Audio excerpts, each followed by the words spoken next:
proceedings if you'd like to on Global Player, on the LBC website at lbc.co.uk and the LBC YouTube channel and Facebook feed. 0345 6060 973. That's the number to call if you'd like to put a question to our panel. Call 0345 6060 973. Tweet at LBC. Text 84850. Cross question with Iain Dale. This is LBC. Well, welcome to you all. Let's kick off with our first question. It's from Chris in Richmond. Hello, Chris. Hello, Iain, and hello, panel. Did Boris Johnson mislead this country when he said a few months ago that the government had done everything it could in relation to coronavirus? Gisela Stuart. I think, with retrospect, every country will look at the actions it took and reflect and say, there's some things we could have done differently and would have had different outcomes. I mean, this isn't over yet. And when you do the comparisons about death rates in, say, countries like New Zealand versus Sweden, Germany versus the United Kingdom, even London versus other parts of the country, I think we will probably find that if we had realised earlier that we actually could get the vaccination as quickly as we could, we would have rolled it, we would have put more trust in that. But I think people did the best with the information they had at the time and in a climate where they could take the public with them.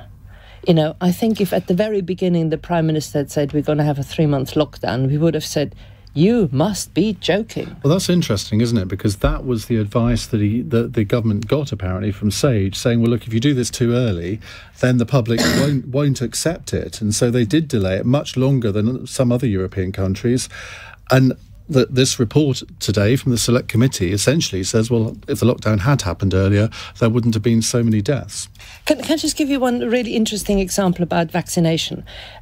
Because in the United Kingdom with the NHS, we are used to saying, here's your slot for the vaccine, you turn up, and it doesn't really occur to you at the beginning to say, which vaccine am I having?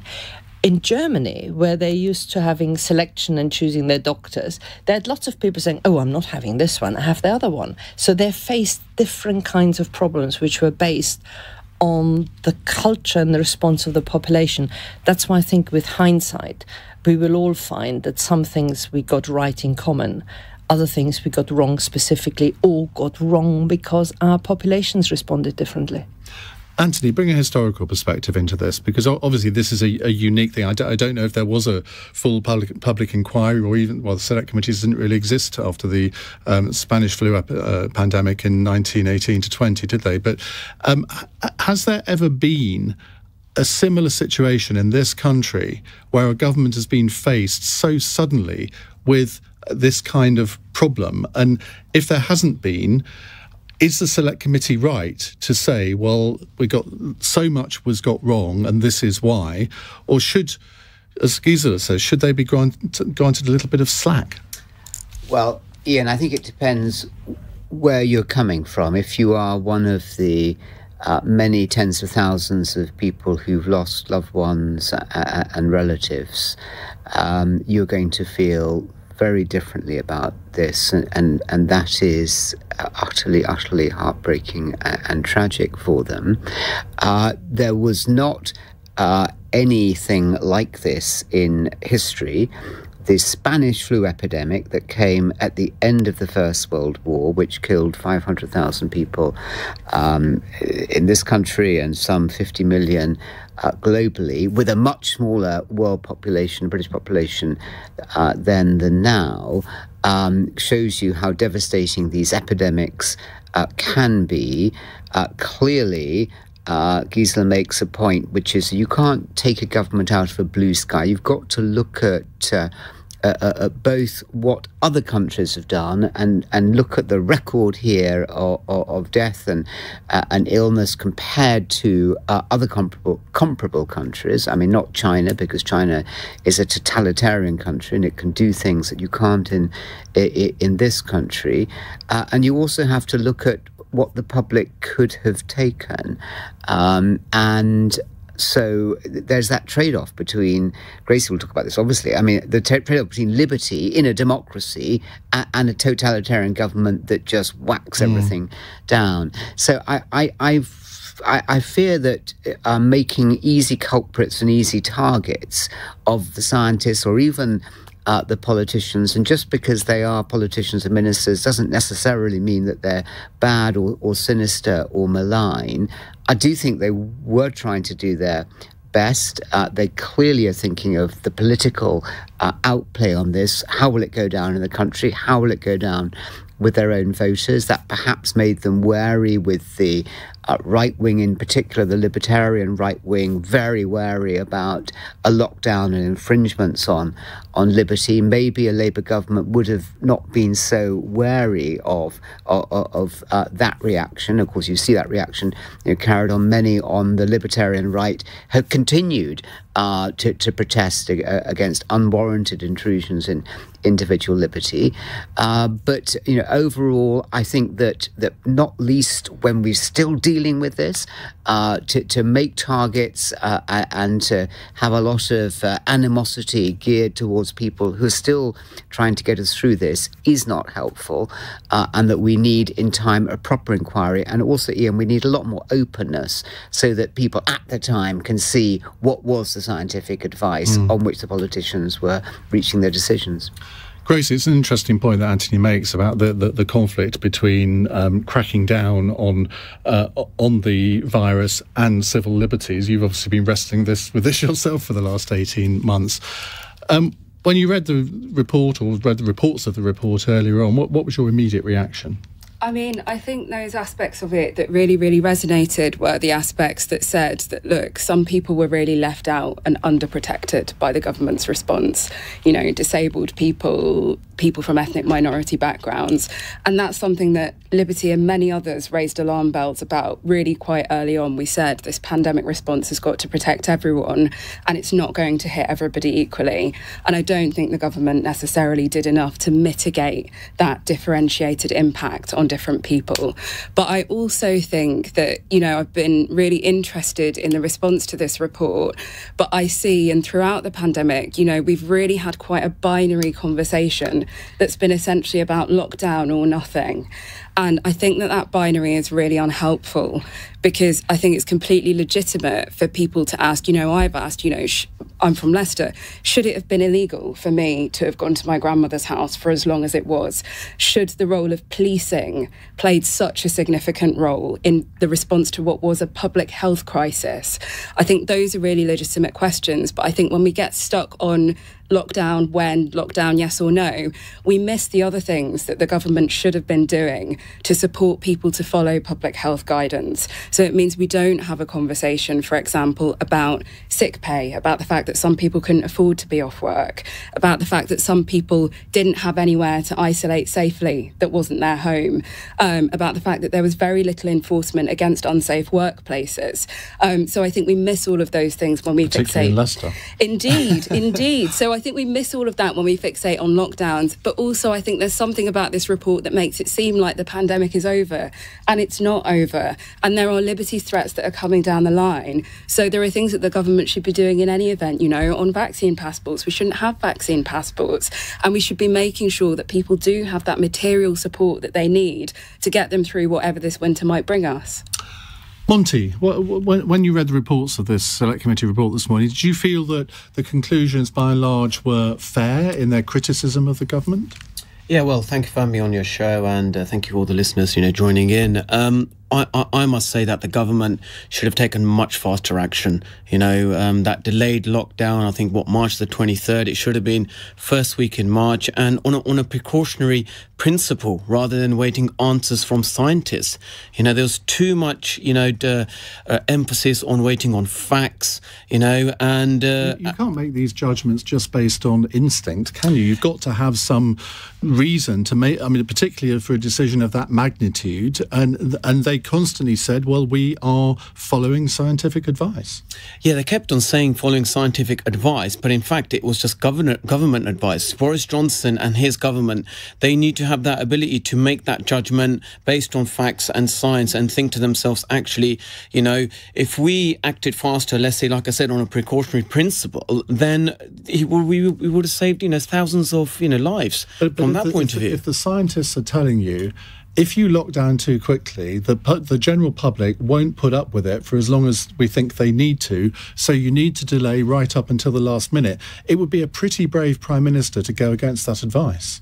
Well, I think Boris Johnson should have been brave because warning signs were already there from the other European countries, from China, the likes of, you know, South Korea, and we had our first cases, you know, in January, you know, 2020, and I think, you know, they kind of, you know, controlled their borders. Why didn't we do, you know, anything like that? So when I go through this report, also what's missing as well, the poor health and inequalities before pandemic, you know, and nothing like that was, you know, obviously mentioned. And what did we actually learn from the likes of South Korea and Taiwan? Why didn't we respond faster?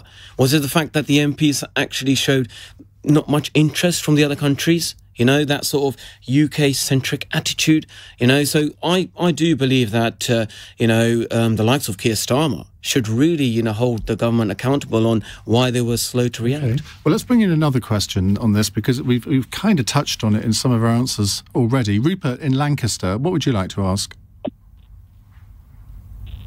Rupert, hello. Are you there? Hi, Ian. Hello, panel. Hi. Yeah, I'd like to ask, should Boris Johnson throw Sage under the bus for giving him bad advice? Well, Monty, let's start with you on that, because you've been touching on this. Yeah, I have. Look. I think, why didn't Boris Johnson change his advisors? After the first lockdown, we had September 2020 when. Can you imagine the furore there would have been if he'd said, "I'm sacking Sage now"? Can you imagine what the reaction to that? Yeah, he could have changed the advisors, but he didn't do that. And then again, we go for the same, mistake of they couldn't predict, the problems that would have had with the school children and universities at that time. And you kind of like thinking this is the same pattern we're going through, where they sort of are being reactive rather than proactive, And are we just now, as a public, as a nation, have we just begin to tolerate and we just think, well, we're happy with it? It's a reactive government. Gracie, it's a dilemma for any politician to say, well, actually, yes, you can blame the politicians because the buck stops with them, but actually, let's blame the advisors as well, because that's partly what the Select Committee report is doing, isn't it? They are blaming Sage for the fact that the lockdown didn't happen early enough. Yeah, I mean, you can see that they've kind of tried to spread responsibility there. And I don't know if that's potentially to try to make the government listen a bit more to the substance of what's being said. But ultimately, I think that's quite easy. The buck does stop with politicians. And I think, the government actually really hoarded power throughout the pandemic when you consider that so many of the lockdown rules, for example, were essentially passed at the stroke of a minister's pen. Parliament didn't get a chance to scrutinise them until weeks afterwards. Often they were already out of date. I think if that's the way you conduct yourself throughout the pandemic, sometimes in an emergency, you have to do that. You have to make a decision now, because if you don't, in 3 weeks' time, it could be too late. Yeah, that's potentially the case at the start. But actually, when you're almost a year into the pandemic, and that's still how you're doing it, when you've got emergency legislation like the Coronavirus Act still on the statute books, and MPs only have a chance to essentially vote yes or no to it, that's really hoarding power. That's a problem, because it's been going on a long time. Anthony, advisors advise, ministers decide. Famous phrase there. In this case, the Select Committee is saying, well, yes, the advisors did advise, and they advised wrongly. So I think that that Gracie is right. It is the ministers who do decide. I think it's not nice. It's not helpful. It's not good when this government attacks its advisors, its officials. It's really hard being an official, which they haven't done. The Select Committee is doing. Okay, but the history there is that they have. I also think that. One thing this has taught us is surely a reverence for science, and science is something that is about truth and falsehood.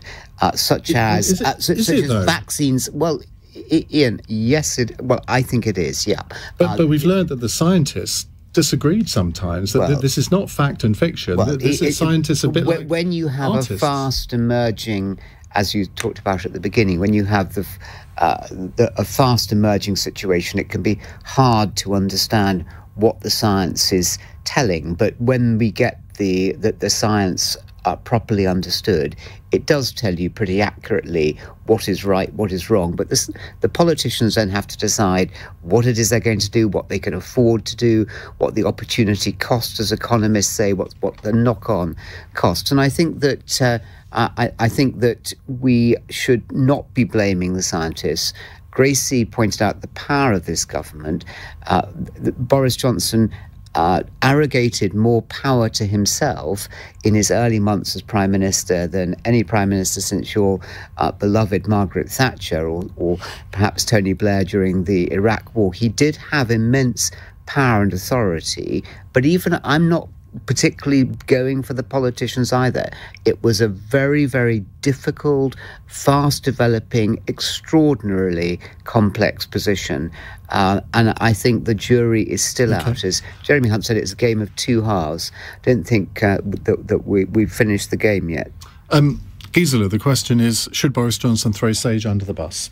No, and I really want to challenge some assumptions here, which is, first of all, you have a global pandemic. Who do you want to be in charge? Somewhere, it has to stop, and someone has to make the difficult decisions. And I'd rather have that to be the elected Prime Minister than anyone else. First thing. Second thing is, I think we made a big mistake, but I understand why we did it in the language we used. We talked about the war on the pandemic, the enemy. This was a virus which kept mutating. So I take issue with you, Anthony, that whilst I think in the long run you're right, that science is about truth and falsehood. But I think if you're sitting in front of an as yet unknown evolving virus, there is no such thing as truth and falsehood. There is what you have in front of you. You can make predictions. You can and quite often the predictions were wrong. Spanish flu killed the young first. And with hindsight, years later, we decided it was because the young hadn't built up the resistance which the old had, and it probably was transmitted by American soldiers. And the only reason why we call it Spanish flu is because Spain was neutral, didn't have press censorship, and therefore Spain reported the incidents. We do not yet have that luxury. Yesterday, I had my flu jab. Today, I had my third vaccine jab. I am immensely grateful to an NHS that is doing that. But if you had told me 9 months ago that I would say this to you today, I would have said, oh, don't be ridiculous, I'm not going to have, what do you mean 3 jabs? Government had developed a vaccine, and I think the scientists are the real heroes here in terms of the way they've developed it. Then you had limited supplies of vaccines, and remember, I start my day by reading the press cuttings from Berlin and from Paris. Just rewind early on this year. The European Union did not have enough vaccines. So what did it do? President Macron attacked, for political reasons, the viability of certain vaccines. And then 6 weeks later, complains that the people had vaccine resistance. I think you cannot accuse this government or the opposition, any of the political parties, of having, for political purposes, made statements which were untrue. People quite rightly challenged what was done. Sage, even itself, came back. Sage, for example, will tell you they're not quite sure what on earth is going on in London at the moment. Because for the predictions, London should have much higher infection rates. But has London built up some immunity? So I think we should show some respect to that. Democracy in emergencies is a trial and error system where errors will be made. But at the end, I'd rather have the final decisions being made by Democrats rather than anybody else. Rupert, thanks for that question. We'll come to more of your questions in a moment. 0345 6060 973. It's 21 minutes past 8. This is LBC. This is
Britain's conversation. Cross Question with Iain Dale. Tweet at LBC. Okay. It's 8:24 on LBC. Cross Question with Sir Anthony Seldon, Gracie Mae-Bradley from Liberty, Gisela Stuart, former Labour MP, and Monty Panesar, the former England cricketer. Right, this is from Keris in Buckingham, a text question. The injunction against Insulate Britain has been extended, but they've responded by setting court papers on fire. Shouldn't we just lock them up, Gracie? No, we shouldn't just lock them up. The least surprising answer of the evening. the least surprising answer ever. But no, we shouldn't just lock them up because ultimately it's not a great look to be departing from the rule of law just because some people are being deeply inconvenient. That's not a hill that I think we should die on. I think what we need to look at is the fact that this isn't just about Insulate Britain. Yes, there are big issues. It is actually. The injunction is against them. The injunction is about Insulate Britain, but actually the government response isn't just about Insulate Britain. So the government responding by saying they're going to amend the policing bill to introduce protest banning orders and more stop and search powers, they're saying that's about Insulate Britain, but actually that's about everyone. So I think it would be really good for people to just remember that, there might be particular protesters that usher in particular responses, but actually those responses are rarely confined to just that protest group. If we believe in the rule of law, and as a society we must, otherwise society collapses, surely if a group of people, however well-intentioned they may be, if they refuse to respect the law, if they set court papers on fire, you can't just let them continue with their protest, can you? That would be... there's got to be a limit somewhere. Yeah, I'm not entirely sure what the consequence of them setting the court papers on fire is, because ultimately... Well, it demonstrates a contempt for the law, doesn't it? It does demonstrate a contempt for the law, but so does the fact they've been running into the middle of motorways, for however long. So we already knew about that. I think... when it comes to things like emergency services, getting access and so on, we all agree that's really important. Nobody's going to disagree on that. But actually, when it comes to kind of freedom to protest, that is itself an important cornerstone of democracy. And it is a right that can be limited, absolutely, but it does have significant protections. Anthony? No, shouldn't be locked up. Don't want to make martyrs of people. Well, that's a nice short answer. Okay. Monty? Yeah, I agree with Anthony. I don't think they should be locked up, but I think the protests that they're doing, blocking motorways and parts of central London, and that needs to stop, because I know what their purpose is, but they need to do it in a different means, and if they need to have that conversation with certain MPs or ministers or people that they can help and hear them, then I think that's a much more better way of doing it, rather than blocking a motorway. What is that going to achieve apart from a massive blockade and just annoying people? Do you think that the art of good protesting is knowing when to stop? Because I think, Extinction Rebellion, when they started, I think a lot of people thought, actually, they've raised a good point, they've created a discussion, and they sort of then went off for a bit. Now they keep coming back. But this protest, I think, is now becoming rather counterproductive with the length of time and the amount of inconvenience that it's caused. Yeah, I agree with you entirely there, Iain. And, there needs to come to a point that, OK, you've made your point. Now, what's the next phase? What is the next step? What are you looking to achieve from doing these protests, which at the moment, we're not really clear. I'm not clear what's the next stage is, unless what they should do next. I try not to get into their minds if I can help it. Gisela? I think good protest is when you cause the inconvenience to those people who either have the power to make a difference or are the ones who are actually doing something you object to and you want to stop them from doing that. So I think it's this is a counterproductive demonstration in a sense, because actually the inconvenience it causes is to people who've got absolutely no power to change what they want to do. It's not a means by making those who have the power to change in any way take notice of it. So, and then, as you say, you then need to know when to stop, because where I think we make a mistake is that we think just because I don't get what I want gives me the automatic right to make someone else's life inconvenient. So you need public support that it isn't just you. And by their actions at the moment, I think they're turning more people against them than to bring them with them. But I also agree they shouldn't lock them up, because then courts have got better things to do. And well, that just gives them a free hand then. If the police are just going to keep on with this softly approach, nothing's going to change. But I thought it was quite interesting when you had the London ones, where actually other car drivers just got out and gave them a helping hand. Are you encouraging vigilante or something? No, I don't encourage vigilante, but I think that the public, in the gentlest of way, expressing that they don't approve of them, I think is a very good way forward. Yeah, I think that video on, was it Wandsworth Bridge? I must admit, I thought all power to your elbow. Luckily, I wasn't on air that day. Right, we'll take more of your calls in a moment. Keris, thank you very much for that text question. If you want to text in, you can do so on 84850. You can call 0345 6060 973. It's 8:30, time for the news headlines with Andy Ivey. Labour is calling for the Prime Minister to apologise and bring forward a public inquiry after a parliamentary report found serious mistakes by the government and its advisers led to thousands of coronavirus deaths. The review says the UK was too slow to go into the first lockdown and there were failures in the test and trace system. Former Health Secretary Matt Hancock says he's honoured to have been appointed a United Nations Special Representative. In the unpaid role, he'll focus on helping African countries recover from COVID-19. The Brexit minister has warned the UK could suspend the Northern Ireland Protocol, designed to prevent a hard border on the island of Ireland, if the EU does not agree to make changes. The Irish Prime Minister says the demand by the UK to end the role of the European Court of Justice in policing the arrangement would be very hard to accept. LBC weather: rain in the north and northwest overnight, misty elsewhere. Tomorrow, a few light showers in central areas and some rain in the northwest and far north. It'll be dry elsewhere with sunny spells, the best of the sun in southeast England, a high of 18 degrees. LBC. Hi there.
Cross Question with Iain Dale on LBC. Call 0345 6060 973. Well, let me reintroduce my panel. So Anthony Seldon is with us, Gracie Mae-Bradley, who is Director of Liberty, Gisela Stuart, former Labour MP and now a non-aligned peer. Why are you non-aligned, Gisela? Actually, as of today, 12 o'clock, I am a crossbencher. Are you? Now, what's the difference? You see, I don't really understand this. What's the difference between being non-aligned and a crossbencher? I think you should be very worried once you do understand it, because it's kind of, how many angels pay. But it kind of means that the crossbenchers are a group and you can be on committees, whereas the non-aligned are the true free-floating elements. Okay. And Monty Panesar is here also, former England cricketer. Let's go to our next question. It's from Andrew in Halifax. Hello, Andrew. Good evening, Ian. Good evening to the panel. Well, I'd like to know who the panel thinks is to blame for the current standoff over the Northern Ireland Protocol. Gisela. I think the bookends of that argument is that on the one hand, for the EU, the integrity of the single market is almost like an article of faith. It is so existential, as they see it, to the progress of the deeper integration, and therefore they fear that any special concessions which are made to that would encourage others to make similar claims, and that's what really worries them. For the United Kingdom, the fear of the end of that bookend is that if you continue to give the European Court of Justice any say, then you have not properly left, and therefore you want an international arbitration. But we so they agreed were that trying though, to contain fears. So we're trying to contain fears in this agreement. And I think the speech by David Frost today was sort of saying, look, folks, these are rules which we are creating, and what I genuinely think is going to be interesting is how the EU responds tomorrow, because we have to find a way to maintain the integrity of the Good Friday Agreement. But this protocol was agreed between the British government and the EU, 20 months ago? Implemented when we left the transition period. We signed up to it, didn't we? So why is it that we're now saying, well, essentially, maybe we don't want to rip the whole thing up, but we do want to rip quite a lot of it up? And why would David Frost make a speech the day before the European Union comes forward with its proposals? When you look at the withdrawal agreement and the whole Article 50, it actually works on the assumption that both sides work in good faith. And I think, and even when they signed up the Northern Ireland Agreement, there was still a hope that both sides would act in good faith. What happened, particularly when the EU so rather thoughtlessly invoked that sort of Article 16 for 3 hours, yeah. But they did it. They did it. So you undermine the position of good faith.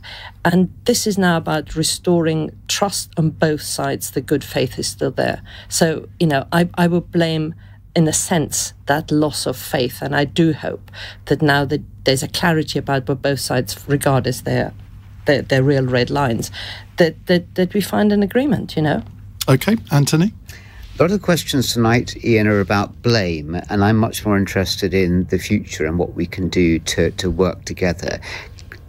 Look, in any situation, there's going to be all sides have been responsible if things haven't gone right, responsible to some extent for the position that you're in. But what matters now is that there is trust rebuilt and that we have a way forward that all sides can live with, because we're playing potentially with fire here.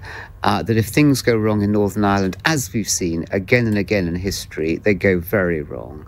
And I just hope that tomorrow and after tomorrow that wise, long-term thinking, compassionate, imaginative, big people will be making decisions in the interests of Ireland, but also in the interests of the values of the EU, which the EU, I think, is the most important organisation for the future. It came out of a divided Europe. It has helped hold Europe together. Britain's no longer part of it, fair enough, but the continuing role of the EU and its integrity and its beliefs and its core texts really matter. So there has to be a way forward. Big people always manage to find a solution, Ian. That's what interests me.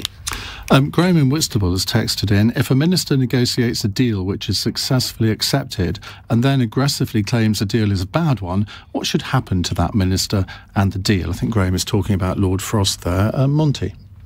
Yeah, look, I think, it's about working together, Ireland, Northern Ireland, and England. And I think England are responsible that... better say the UK. UK, sorry. You'll get the Welsh and the Scots on your back. Well, exactly. So United Kingdom then, and it's again, because it's such a disputed area, between Northern Ireland and Ireland, you don't want to cause more tension by United Kingdom imposing, other sort of, protocols with this new sort of, scrap the old deal and have a new deal in place, which actually is going to affect the people in Ireland and Northern Ireland, and that's what you don't need. When the unionist community, I'm sure there are exceptions to this, but generally the unionist community is up in arms about the protocol and have lost confidence in it. And so from that point of view, the government can't just sit there and do nothing. And when an international treaty doesn't work, then the two sides presumably, Gracie, have to come together to sort it out, and it'll be interesting to see what is proposed tomorrow. Well, it will be interesting to see, but I have to say it feels like the way our government has gone about this and the way it has gone about some other things, it just feels like it's a bit difficult to trust us. It doesn't feel like it's a great partnership. I remember last year, I think it was the Internal Markets Bill, the government was talking about breaking international law in a specific and limited way. There's lots of different bits of legislation going through now that also kind of try to set aside our international agreements. The Borders Bill is one of them. And I think, as lots of people have spoken to this evening, the integrity of the Good Friday Agreement is really, really important. And this dispute isn't the only threat to it. You've got Dominic Raab saying that he's going to do X, Y and Z to the Human Rights Act, most likely weaken it. And that's also a cornerstone of the Good Friday Agreement. So I think, the thread that runs throughout this is it sort of just feels as if it's difficult to take the government at their word. And that's not a great place for an aspiring global Britain to be, I don't think. OK. James, Andrew, what would you like to say in response to your own question? Well, I think the vast bulk of the blame lies with two sources. One is what I call the Quisling Parliament between 2017 and 2019, and the EU, whose joint objective was to use the issue in Northern Ireland to draw the entire United Kingdom into their regulatory orbit. And the problems we've got now is a result of their failure to achieve that, not as a result of Brexit per se. OK, Andrew, thank you. Let's move on to James in Watford. Hello, James. Good evening. My question is, should we be worried that university academics are losing their jobs for saying the wrong thing? Kathleen Stock being a good example of what I'm talking about. This goes back to the trans issue, which we talked a bit about last night. Anthony, you have been in charge of a university and various other academic institutions. Have you ever felt that you needed to watch what you said? Absolutely. And James, I think, yes, in answer to your question, yes, we should be worried about this. I mean, let's leave what the issue is about to one side, and it's about the trans issue now, but it's also about lots of other issues. I mean, certainly, James, when I was a Vice-Chancellor, I was very conscious of a really hectoring, bullying force in social media that makes you very careful about what you say. And I think that many people in academic life, thinking about their promotions, worried about falling foul of social media, building up a bad reputation, editing what they're saying. And I think it's wrong that these people have whatever the rights or wrongs of their cause. It's not unlike the question we were looking at earlier about a good cause insulate who can just disagree with that, but it's the way you go about it. And to use anything that's bullying in an academic institution to threaten people, to create an atmosphere of fear where people can no longer express themselves is utterly antithetical, goes to the very heart of what a university and any academic institution is about. As you go into the BBC, there's a statue of George Orwell and talking about the supreme importance of free speech. So, yeah, I think we're right to be afraid. Do you think some university vice-chancellors could have had a bit more backbone in guaranteeing free speech? It's very easy, Iain, to say that, but when you are there and when you contemplate the venom that you get in reaction, you're not very well protected. It can feel like a bear garden out there. I mean, look, I can't speak for them. I can't speak for them. I can speak for myself. And I was at a liberal university, the University of Buckingham. I would be conscious of often afraid of eliciting a negative reaction. Monty, what do you think about this? And I guess, there have been various sporting stars over the years that have fallen foul of what you might term sort of free speech rules. Yeah, look, I think you've got to be very careful now. The things you say, things you can't say. I think even in journalism, just finishing, my degree, there's a code of ethics. You're doing a degree in journalism? I didn't know that. Are you mad? I thought I'd follow your suit, follow your footsteps. I haven't got a degree in journalism, I can assure you, as you can tell. Yeah, so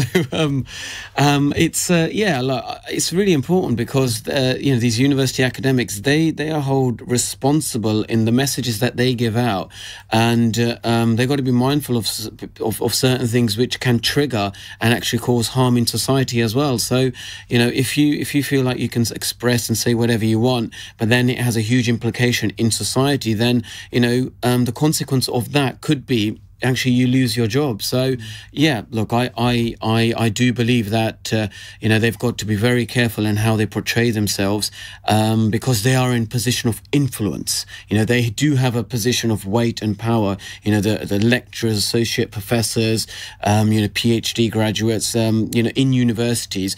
So they need to understand that they will have a huge impact. The things they will say would have a bigger repercussions than, let's say, the normal person who's just working. What?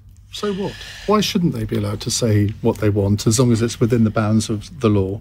Well, then, people who have, like, let's say, normal jobs who are not part of university, they'll think, oh, I'm allowed to say that as well. So then in society, that starts becoming the norm, and you don't want that to happen. So let's say if we have certain, delicate topics. But I had a lecturer at university in the early to mid-1980s who would quite happily advocate that the Soviet Union should invade other countries. Now, I obviously found that unacceptable, but I would defend his right to say it. Yeah, look, you can defend your right to say it, but then if you have these kind of people, let's say give an example about taking the knee, for example. Gareth Southgate, he promoted that during the Euro 2020s, and for one reason, some of the MPs weren't, promoting that. But then when it came to England in the finals, you see everyone wearing the MPs all turning up, and you kind of think, well, you guys weren't promoting the message, so why are you here now? Supporting the England team. But the general public make up their own minds about that kind of behaviour, don't they? I find it difficult unless somebody is being racist, anti-Semitic or whatever, and we would probably all draw a different line in the sand on these things, but unless somebody is saying something that virtually everyone in society would regard as completely unacceptable and reprehensible, surely everyone should have the right to say what they want. Gisela and Gracie are going to say what they want, but not for a couple of minutes. It's 8:47. LBC. Nick Ferrari at breakfast. Weekday mornings from 7. Steve Barclay, who's Minister for the Cabinet Office, I have to put to you the findings of this being called a devastating or damning report. Elderly were just an afterthought is one headline, so you're able to apologise for that, aren't you? No, I think we followed the scientific advice. Obviously, if No, that wasn't respectfully, sir. That wasn't the question, Minister. Are you able to apologise? I recognise it's devastating, and my heart goes out to any family, any of your listeners where Minister, they what's lost a loved one. what's so hard about the word sorry? Because we followed the scientific advice that we had at the time. Nick Ferrari at breakfast. Back tomorrow morning from 7. Listen on your radio and on Global Player. LBC.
Cross Question with Iain Dale on LBC.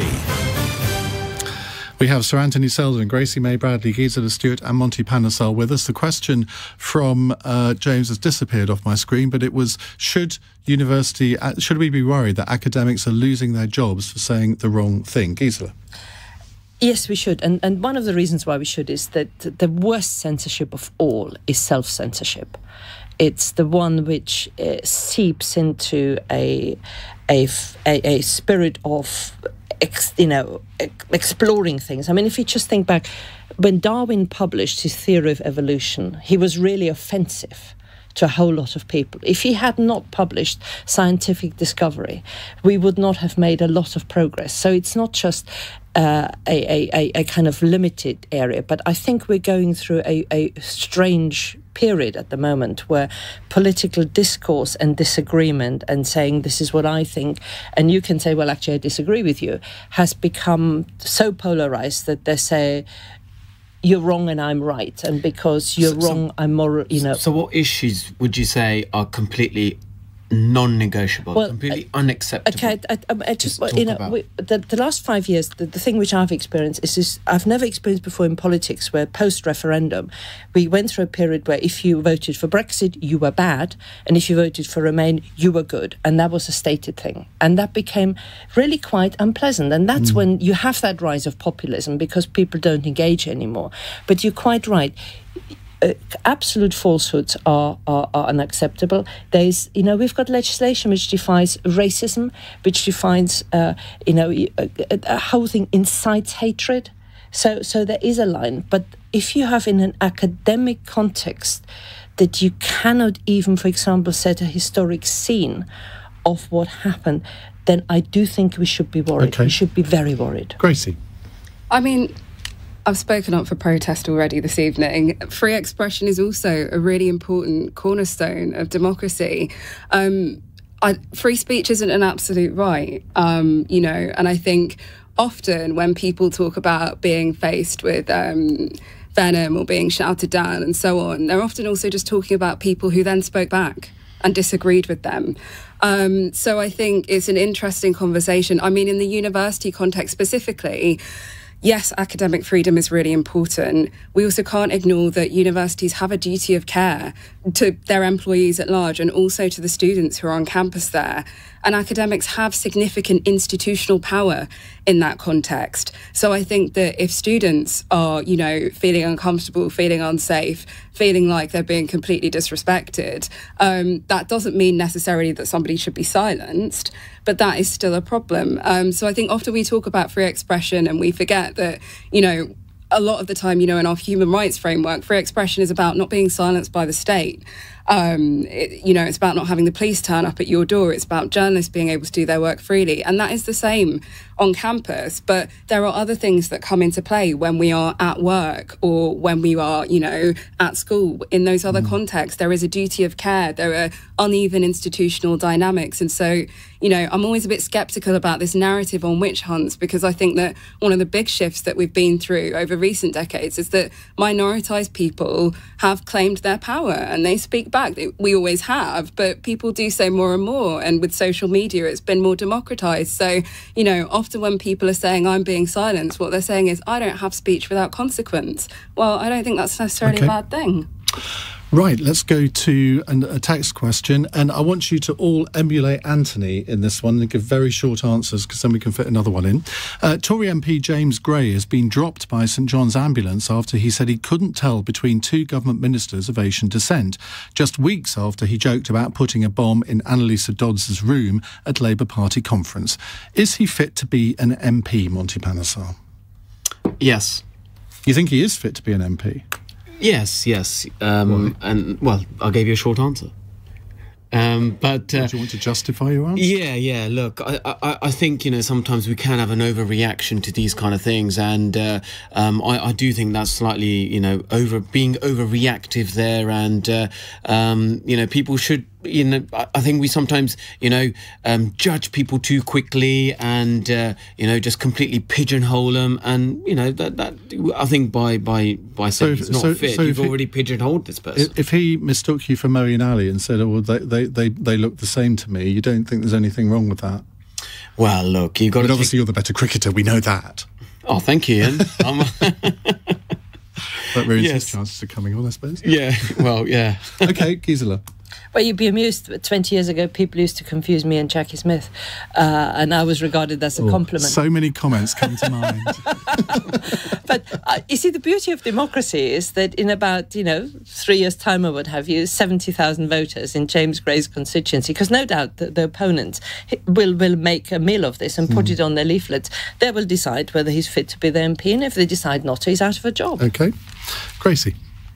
I mean, I think, unfortunately, the bar's quite low at the minute. I mean, ideally, no, because MPs have enormous institutional power. So it's not just, did you say this thing? It's, well, how do those views express themselves when you're voting on certain laws and so on? So I think that's the problem there. But, I mean, we go from gaff to gaff to gaff. And really, I think we should be looking at kind of government complicity and institutional racism rather than getting het up about, comments that are really not great but also aren't killing people. Anthony. Well, we can all make mistakes, and if people apologise, then that's really significant, as long as it's a sincere apology. But we cannot have MPs making inflammatory statements about violence. I mean, everything I'm saying tonight is a reaction away from a sense that we are becoming overly violent, I think, as a society in our reaction. And we just need to discover more tolerance and more trust of each other, more respect, listen and understand what people are trying to say, and not just rush to condemn and blame and stigmatise people, whether they are ministers or whether they are MPs or whether they are academics with views, or indeed students who often get stigmatised. A researcher on Twitter says, going back to the previous question, can Iain swear on the radio? No. Where is his freedom of expression, etc., etc.? I get round it, though. You ought to hear Iain when he's off. No, I just use rhyming slang, so I'll say grollox instead of... Well, anyway. Right, final text question from Denise in Guildford. Monty has become the first former sportsman to join us in the studio for Cross Question. Who should be next? Gisela, are you a sports fan? Who would you like to see? I was just breaking out in cold sweat because I am so not interested in sport. It's terrible. So no sport at all? No. Or just when England started beating Germany? Look, I gave up football in 1966. I used to be a fencer and I'm a great swimmer, so I love doing it. But I'm not. So, do I have another cricketer? No, I'm sorry, I'm gone. We've flummoxed her. Finally, a speechless politician. Yeah, Monty, who would you like to see follow your lead? Well, it has to be a cricketer, right? Or someone, in the England football team right now. They're playing Hungary. What about Harry Kane, the England captain? If you can arrange that, we'd happily have him on Cross Question. Gracie? I mean, I am uniquely unqualified to talk about sport because I have no interest in it. But I think basically when Marcus Rashford, really good question, Rashford is done playing football, if we could just put him in charge of everything, just give him this show, give him everything, that would be wonderful. Yep, he's very welcome. Marcus, you're probably playing for England at the moment, aren't you? Anthony? Yeah, absolutely. And we have a fantastic football team, and we're not being allowed to find out what the score is tonight while we're playing. But, I mean, Raheem Sterling, Marcus Rashford, the letter that Southgate wrote, and indeed the England women's football team also are fantastic, Iain. So go for any of those. I mean, they are not just great players, but they're great role models too for this country. Can any of us name a single member of the England women's football team, I wonder? And then there was silence. Thank you very much indeed for joining us, ladies and gentlemen. Or not allowed to say ladies and gentlemen anymore, am I? British Airways have banned it for their pilots. You're not British Airways. We discussed that last night. No, so Freedom I will say it. Thank you very much indeed to Anthony Seldon, Gracie Mae-Bradley, Gisela Stuart and Monty Panesar. If you missed any of tonight's programme, or indeed you want to catch up on previous Cross Questions, you can do so on the Cross Question podcast on Global Player or the LBC YouTube channel. Coming up in a moment, we're going to get your reaction reaction on the phones to today's Select Committee report on COVID. 0345 6060 973. What should the government do in reaction to it? Should they apologise? Should they bring forward the public inquiry? That's what Keir Starmer is saying that they should do. 0345 6060 973. It's 1 minute past 9.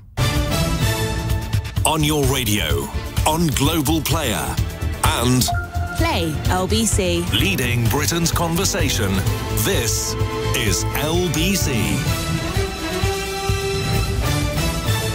From Global's newsroom, families of those who died